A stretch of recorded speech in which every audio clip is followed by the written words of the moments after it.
ఈ యొక్క హన్న మందిరానికి వెళ్ళిన తర్వాత దేవుణ్ణి ఒక కోరిక కోరింది.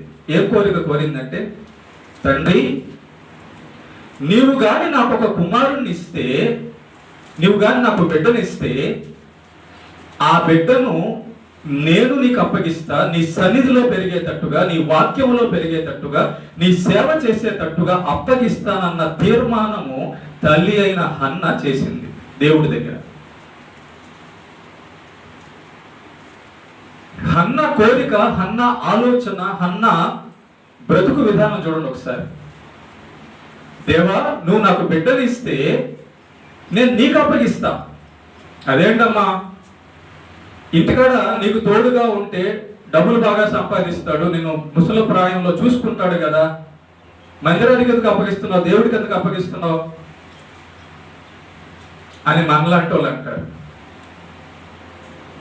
కానీ హన్నా మనసు అలాంటిది కాదు. హన్నాకి తెలుసు తన బిడ్డను దేవుడికి అప్పగిస్తే ఆ బిడ్డ ఎలా ఉంటాడో. హన్నాకు తెలుసు బిడ్డను ఏ విధానంలో పెంచితే ఆ బిడ్డ బాగుంటాడు.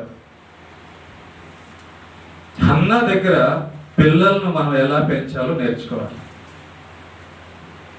మీకు ఒక మాట అడిగాను. ఏమని అడిగానంటే, ఒక చెట్టు ఎప్పుడు వంగుతుంది, ఎప్పుడు వంచితే వంగుతుంది అంటే మొక్కగా ఉన్నప్పుడే దాన్ని వంచితే వంగుతుంది అన్నారు. ఏమా, ఎప్పుడు వంచాలి చెట్టుని? మొక్కగా ఉన్నప్పుడు. మీరేమనుకుంటున్నారంటే డిగ్రీ అయినప్పుడు వంచాలనుకుంటున్నారు. మీరేమనుకుంటున్నారంటే కోడలు వచ్చిన తర్వాత వంచాలి, అల్లుడు వచ్చిన తర్వాత వంచాలి అనుకుంటున్నారు. పిల్లల్ని వంగుతారా? మిమ్మల్ని వంచుతున్నారు. వాళ్ళు వంగడం కాదు, మిమ్మల్ని వంచుతున్నారు వాళ్ళు. కారణం ఏంటంటే వంచాల్సిన టైంలో వంచకుండా వాళ్ళని లోకానికి విడిచిపెట్టి, సంతోషానికి ఆనందానికి విడిచిపెట్టి, పెద్ద మానైపోయిన తర్వాత వంగురా అంటే వాడు వంగడు, నిన్ను వంచుతాడు కదా. కనుక ప్రేమ దేవుని బిడ్డలారా, ఈ హన్నా దగ్గర మనం పాఠం నేర్చుకుందాం. ఈ హన్నా దగ్గర పాఠం, పిల్లల్ని ఎలా పెంచాలో నేర్చుకుందాం రండి. దేవుణ్ణి అడిగింది బిడ్డ కావాలని. అడిగిన తర్వాత సమూయేలు బిడ్డ అనుగ్రహించాడు. ఆ బిడ్డకి సమూయేలు అని పేరు పెట్టింది. జాగ్రత్త. ఒక పిల్లోడు లేదా ఒక పాప పాలు విడిచే వయసు ఎంతమ్మా? సుమారు 5 సంవత్సరాల లోపల. జాగ్రత్త.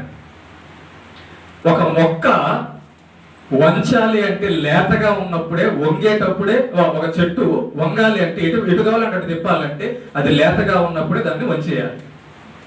అవునా?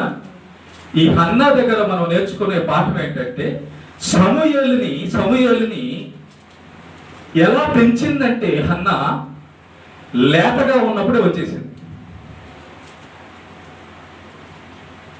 లేతగా ఉన్నప్పుడే దేవుడికి ఉపయోగపడేటట్లు చేసేసింది అన్న.